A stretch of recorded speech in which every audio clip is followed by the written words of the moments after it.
Welcome to NetFront Presence. I'm Matt DeFranks of the St. Louis Post-Dispatch, joined by Nathan Mills, also of the St. Louis Post-Dispatch.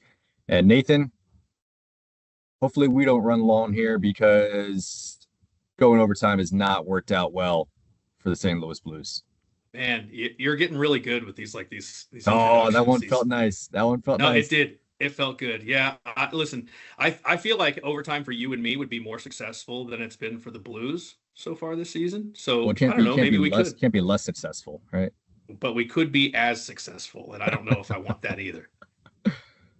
Yeah, so But the yeah, St. it's Louis Blues 0-6 in overtime games so far this season.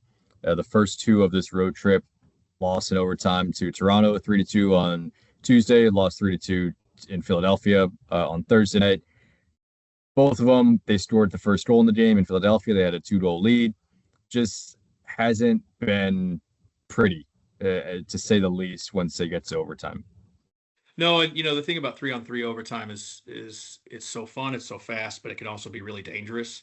And I don't necessarily mean like physically dangerous, right? But like there are going to be a lot of chances, and the Blues just I don't know. I don't know if they look like they're not prepared or what, but they just it seems like overtime is just kind of another, I would say, Achilles heel, but there are like four of them now at this point. So I don't know if that analogy really works anymore.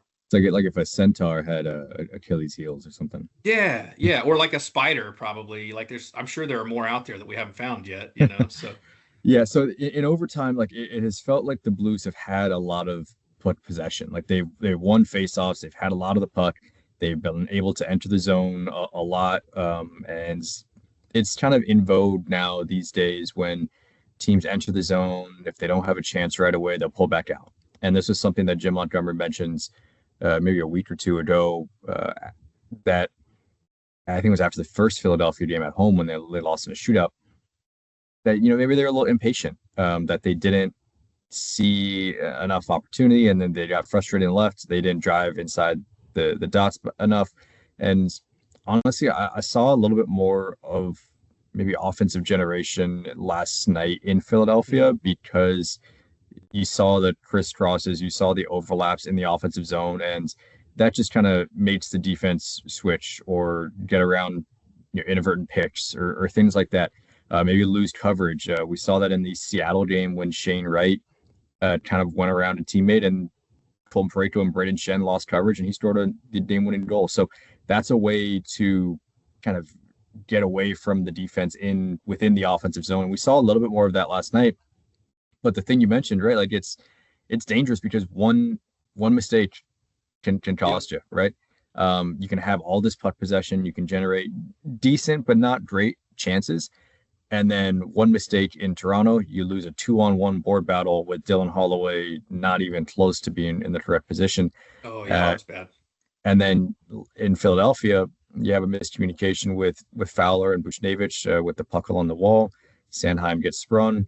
Braden Shen is also on the wrong side of the puck with Couturier, so it's a 2-on-0. And then Joel Hofer gets beat because he has to respect both the shot and the pass.